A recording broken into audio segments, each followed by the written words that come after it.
This is your captain speaking. If you love travel, and we know you do, buckle your seatbelts and keep your tray tables in the upright position. You should be seeing the illuminated fun signs throughout the aircraft, because we're about to take off on a chat of epic proportions. Welcome to Tray Tables and Time Zones, the podcast where travel isn't just about taking vacations. It's about enriching your life. We'll dive into the highs, the lows, and the downright absurd moments that come with exploring the world. Whether it's food poisoning on a long-haul flight, trekking to Mount Everest Base Camp, or traveling to Disney parks worldwide, we cover it all. Serious at moments, but mostly we're here to laugh and share some brutally honest travel stories. So let's do it, one time zone at a time. This is Tray Tables and Time Zones, and this is your host, Josh Bogle. Hey everyone, thanks for checking out the podcast, and I hope you enjoyed this episode of Tray Tables and Time Zones. So if you travel for any period of time, internationally especially, you've heard the stories and hell, maybe you've even experienced the nightmare that is either food poisoning or traveler's diarrhea. I mean, they kind of go hand in hand, the same thing's happening. I'm not a doctor, so I'm sure there's some differences between the two, but let's just lump them all into one and say, food poisoning, traveler's diarrhea, I don't care. They're known by, really colorful, descriptive phrases. You'll hear Delhi Belly, you'll hear Montezuma's Revenge. I've heard the Middle East mudslide. They're all pretty dead on. Basically, it's something that occurs when you fly too close to the sun and you take some risks with some food or some water, especially when you're traveling internationally. It'll get you, and look, I am a person who loves to eat wild food. I mean, I'm an adventurous eater. One of my favorite things in the world is the Southeast Asia point and pray. You walk up to a case, you're basically looking at a bunch of things that look pretty good. You point at one of them because hell, you really don't know what kind of meat that is, and you probably don't want to know, but it looks damn good. You're hungry, and so what the heck, And so you try it, hoping that it will be tasty and that it won't, put you in the toilet later. So having traveled the better part of 8 to 10 years internationally on a pretty consistent basis, I have been extremely lucky that I have not run into this affliction. I don't know how. I've been to some somewhat dodgy places and eaten some pretty dodgy food at times. I try to be real careful with the water and, ice and drinks and things like that. But on the food side, probably not as careful as I should be. But for some reason, I've been able to avoid it until earlier this year. And this, my friends, is the story about how I experienced quite possibly, no, not quite possibly, it absolutely is, the worst 2 days of travel in my entire life. I mean, living hell. So the story starts in Nepal. I was in Nepal because I had made an attempt on summiting Mira Peak. If you don't know Mira Peak, it's a 22,000 foot peak in the Himalaya, very near Mount Everest. And if you've done, the Mount Everest base camp trek, which I've been lucky enough to do, you fly into the same place, but it's a different route, right? You have to go to a different side of the range to get to this mountain. So had spent one night in Kathmandu and then the next morning flew up to Lukla. They're all in Nepal, and had been trekking through the mountains, sleeping at tea houses, eating, breakfast, lunch, and dinner in tea houses. And, tea houses, while remote, are generally pretty decent. The food is pretty good. They have, you still get bottles of water and, fresh water, or you can use the water on the mountain and then, purify it and run it through filters and such, and you can drink it. So if I ever did that, I always used, I would purify it, and I had tablets to purify it. And I never had any issues. I mean, you get upset stomach and such on the mountain, but that's just because, the food's a little different. You're stressed. You're at high altitude. There's a lot of things going on. So anyway, trekking up the mountain toward Mira Peak, and everything was great. We got up to the mountain, got up pretty high, and was looking at going to base camp to make an attempt on summiting the peak, and ended up getting 3 days of continuous snow. I mean, white out snow. So because of, limitations on time and time off and things like that, I couldn't just sit up there and wait for the weather to clear because frankly, I had to get back. I have a job. And so there was no way to extend beyond what I had already planned for. So made our way back down, ended up being stranded because of just unrelenting rain and fog. And since Lukla is a visual only approach airport, if it's foggy, the weather's bad, the planes aren't coming in, and they didn't come in. And so I had to sit in a tea house for a couple of extra days in Lukla waiting for a flight out, and ended up watching a bunch of old WWE wrestling. It wasn't recent stuff, and I don't know what satellite they were pulling it off of, but sure as shit, in the middle of the Himalaya in Nepal, myself, 2 Brits, and a tea house full of other foreigners and guides and porters and everything else are sitting there in the middle of the day, all trying to get back to Kathmandu and have nothing to do but watch wrestling reruns. I mean, hey, you do what you got to do to wait the time out. So anyway, it was actually a pretty cool experience. I was really disappointed not summiting Mara Peak, but we'll talk about that more on another show. At that point, still perfectly fine. No problems, feeling good, disappointed, but, physically felt fine. So ended up flying from Lukla to a remote airport, not in Kathmandu, because they were limiting flights flying into Kathmandu. The flights out of Lukla were backed up, and so I ended up having to fly to a very small airport out in the middle of nowhere, basically. And then a group of us kind of joined together and arranged for a van to drive us from that airport back to Kathmandu.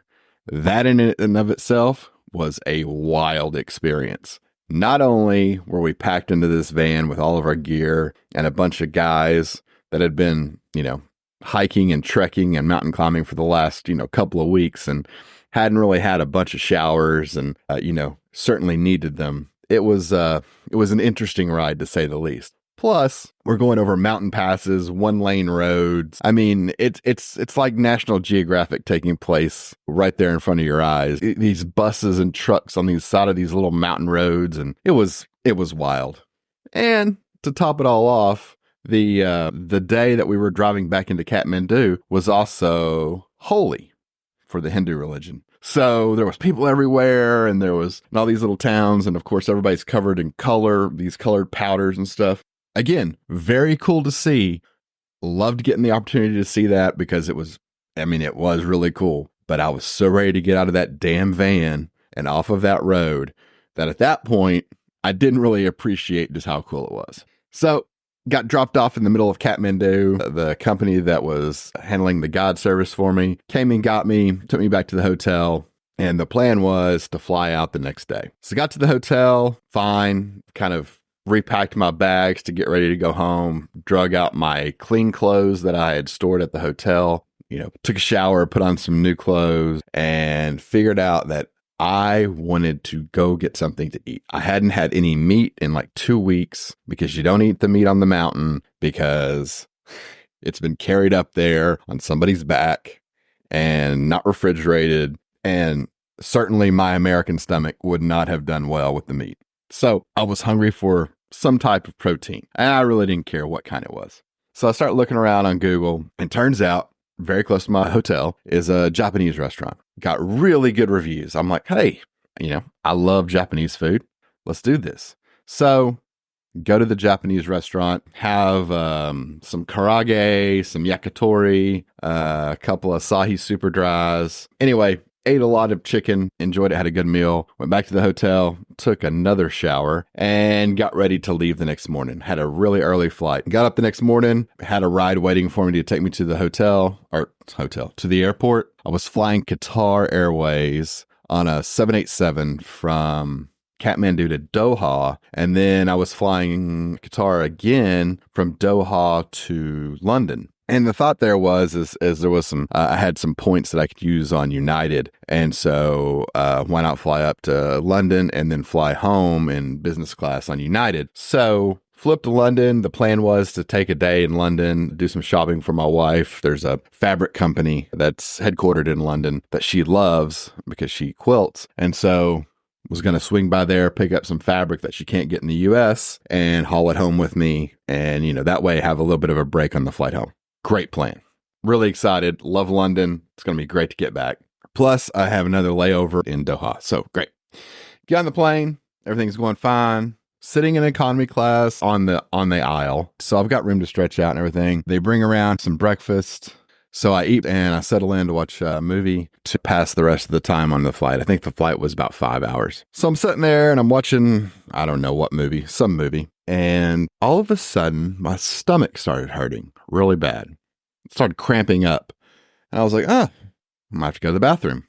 Yeah, no problem. I've been on enough flights. My reserve of going to the restroom and having to handle business has long since disappeared. And I don't care at this point. If I got to go, I got to go. So whatever. So I get up, go to the bathroom. I'm sitting there. Feel a little off, but not horrible. Use the restroom, kind of feel better. So get back up, head back to my seat, sit back down, drinking some water, just hanging out. And like a ton of fucking bricks, something just washes over me, just like hits me. Cold sweats, stomach in knots. And I'm just like, oh shit. I jump up out of my seat and I am in a fucking dead sprint to the bathroom. Now, I haven't looked up to see if there's any poor souls in the bathroom, but if there was, I was going to beat the hell out of the door until they got out. Luckily for me, thank your lucky stars on this one. One of the bathrooms was vacant. So I tear open the door, jump in there, lock it, sit down, and it's just, it's a nightmare. It's just the worst of the worst. I am in the middle of some very bad number 2 action, and I start getting nauseated, and it's, coming out the top and the bottom at this point. And here I am in a godforsaken airplane bathroom, and I can't go anywhere, and I can't stop what's happening. And I am just panicked. I don't know what the hell I'm going to do. Well, I try to go back to my seat eventually, but quickly the same exact thing happens. I get set down for 2 seconds. I'm back in the bathroom. So basically, I figure out I'm riding this flight out in the bathroom. It's probably the best place for me because, if I have to get up and try to make it back to the bathroom and there's somebody in there with how I was feeling, it was going to be bad for everyone. Everyone. I was going to take people down with me. So better for me to just lock myself in the bathroom and hope that it'll pass. Well, it didn't pass. When we finally arrived in Doha, I had dragged my ass out of the bathroom, back to my seat, and the poor people sitting next to me, my God, they must have looked at me and thought I was a ghost because I know I had to be, just pale, eyes are bloodshot. I had to look like utter shit. Like I had just been through hell because I had. Anyway, I had basically evacuated any type of liquids or anything else in my body at that point. And so I didn't have a whole lot to give. So I sucked it up and got in my seat for the landing, got landed, got out of the plane into Doha Airport and walked 50 feet and had to dead sprint to the bathroom again. And this was my life for the next 4 hours. I was in just utter misery to the point to where I was seriously wondering if I was even going to be able to get on the next flight because the flight from Doha to London was 7 hours. And I'm just like, what am I going to do? You're dehydrated. You feel like hell. You've been in the bathroom for hours on end. And at that point, anything sounds good. Hell, you would take anything to make it stop, right? And you're also irrational in that, I couldn't come up with a logical thing to do. I think I even had some nausea medicine with me. Completely forgot about it. Didn't know it existed. I mean, I was so tunnel visioned that I couldn't do anything but either sit in a chair or sit on the toilet. Anyway, fought through, the back and forth in Doha, get on the plane to London. I just said, screw it. I want to get somewhere because I knew that if I could just get to London, I could get to a hotel. I had hotel reservations for 2 nights and it was at Heathrow, so I wouldn't have to go very far. And I was like, if I can just get there, I'll be okay. Because I figured if nothing else, I could hole up in that room and ride out the misery, right? So I get on the plane to London. And look, I'll tell you right now, Qatar Airways, I already had pretty high thoughts on them. I thought they were pretty damn good. I mean, I know most people do. They're always ranked really high. And let me just say, the cabin crew on that flight, especially one flight attendant, she was an angel. I mean, I wish I could remember her name, but hell, I don't remember much about that trip except, the inside of a bathroom. But I wish I could remember her name because I would have emailed Qatar Airways and been like, this woman is a saint. I mean, as soon as I walked on the plane, she must have spotted my pale ghost nature and been like, there's something wrong with this jackass. And she probably came up to talk to me to make sure that I wasn't like a whack job or something. And anyway, she came over and asked me, if I was okay and, what was going on. And I told her because at that point, I just didn't give a shit. Honestly, I didn't care. If she knew, great. If she didn't, whatever. Just get me to London. I don't give a damn what happens. And so that's what I did. I told her the whole situation. And I mean, she was an angel. She brought me bottles of water, made sure I had, a cold towel.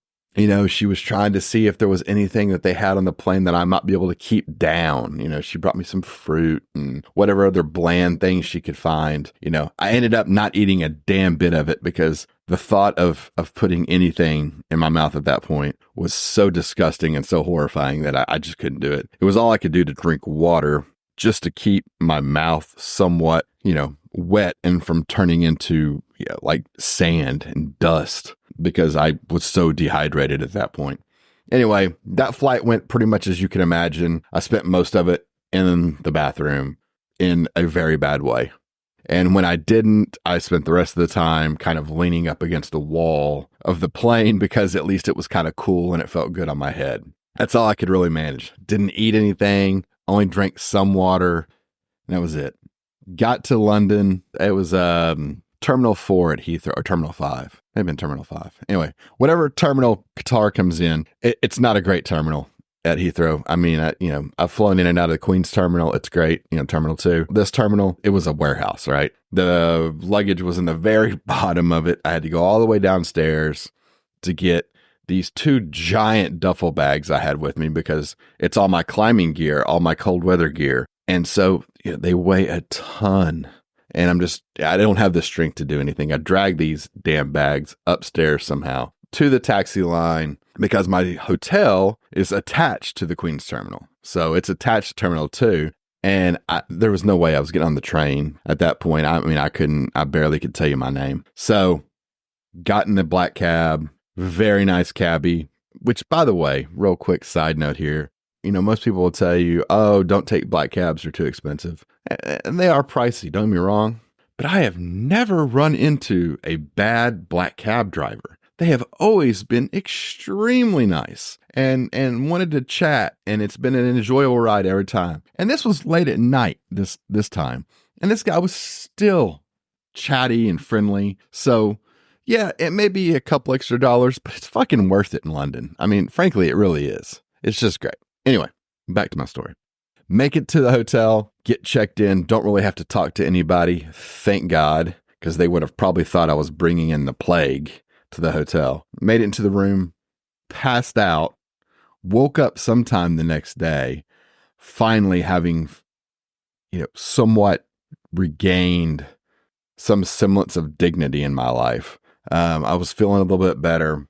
Ended up making it into the city for a little while to get my wife's fabric, which was nice. It got me out. It got me to do a few things. Came back to the hotel, slept, got up later, went to the hotel restaurant, had a little bit of chicken, which What a ballsy move on my part, because I'm pretty sure the chicken I had in Kathmandu was what did me in. But anyway, I figured it was bland enough.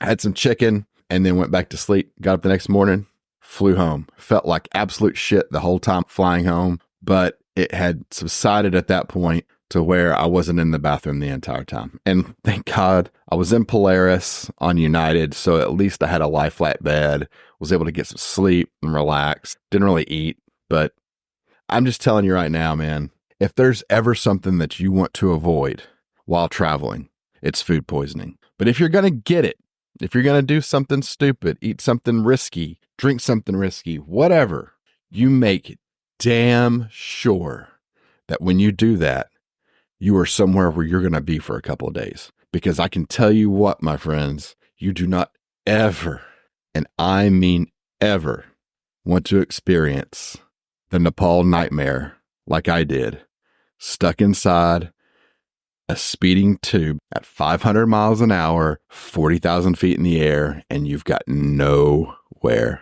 to go. It is an absolute nightmare. Trust me, I've lived it. I know this has been kind of an interesting episode, but hey, this is what we do on this podcast, right? We talk about real travel. It's not always rainbows and sunshine. Sometimes it all happens in the toilet. This has been Tray Tables and Time Zones. Worldwide travel is one of the funnest things you can do in life. And it's our passion to talk about the good, the bad, the funny, and the ugly. Nothing is off limits. We hope you've enjoyed the show. If you did, make sure to like, rate, and review. We'll be back soon. But in the meantime, find us on Instagram at Trade Tables and Time Zones. And for questions or comments, send your email to traysandtimes@gmail.com. Take care and see you next time on Trade Tables and Time Zones.